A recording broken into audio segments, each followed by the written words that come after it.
1945, who, as declassified FBI and Army files demonstrate, admitted the possibility, if not the probability, that these craft were the result of an alien, that is, non-human or non-terrestrial technology.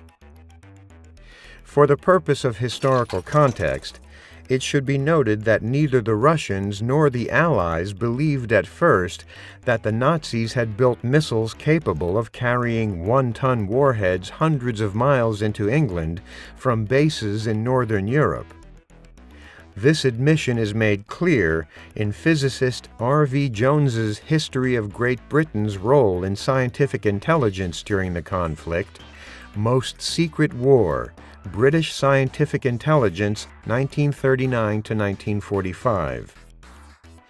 His book is a journey through the minds of intelligence officers, military men, and scientists alike, and for that reason is recommended for anyone who desires to understand the various mindsets one encounters in government. For instance, Jones devotes a lot of his narrative to the confusion that reigned within the British scientific intelligence apparatus when it came to the V-2 rocket and the V-1 flying bomb. Similar to how the scientific establishment reacts today to reports of UFOs or UAPs, the Allies could not believe that the Germans had developed the capability of launching armed missiles into England from safe bases in Germany. It was considered a technical impossibility. Jones had to struggle to convince them that this was indeed happening and to marshal the resources of the military to bomb Peenemünde, where the rockets were being designed, built, and launched. This terror of the new wonder weapons built by the Reich contributed to the fear that the German scientists, numbering some of the most famous in the world, such as Nobel Prize winner Werner Heisenberg, were close to perfecting an atomic bomb. It was a fear that would outlast the end of the war, and which would become confused with sightings of novel forms of aviation that some people called flying saucers, as if they were from space or some other planet, but which others in the intelligence community thought might represent a new form of purely man-made wonder weapon. As an aside, it should be noted that more than 60 captured V-2 rockets were fired from the White Sands Proving Ground in New Mexico, about an hour's drive from the famous Roswell crash site in the period 1946 to 1951.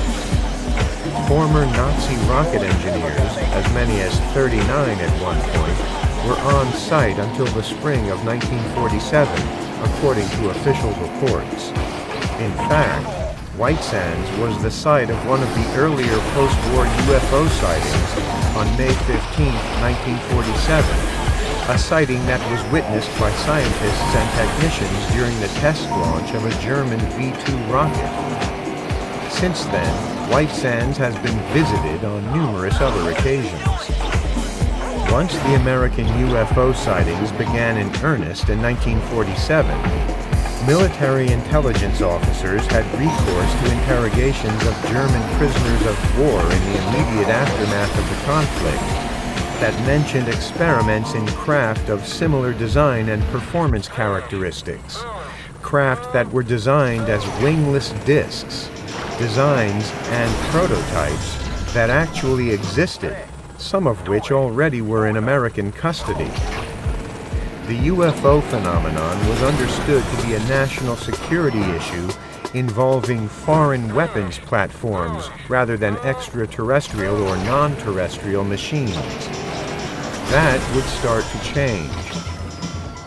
These reports were compiled before the flying saucer phenomenon of June 1947, but described experimental designs that eerily prefigured the appearance of those same sightings. The famous Horton brothers, for instance, Walter, the ace pilot, and his brother Reimar, the inventor, were interviewed by the British in 1945 and then given over to the Americans that same year. Their interviews were recorded under the auspices of Operation Paperclip but like Hermann Oberth, they were not offered a position in the United States. Walker remained in Germany, and Weimar went to Argentina, but their flying wing designs became a focus of interest in 1947 when Kenneth Arnold reported seeing similar craft in the Pacific Northwest. He described their motion as if they were saucers skipping across the water, but not their appearance. Their appearance was much closer to the Horten HO-229 flying wing design as to be virtually identical, and this led military intelligence officials to revisit the Horten interviews as well as the captured aircraft designs.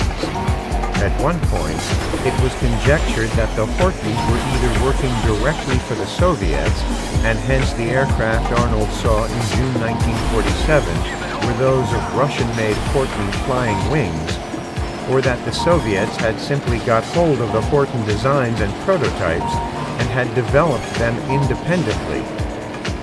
The prevailing wisdom among some U.S. military officers in 1947, therefore, was that the flying saucers were Russian-made aircraft of Nazi invention.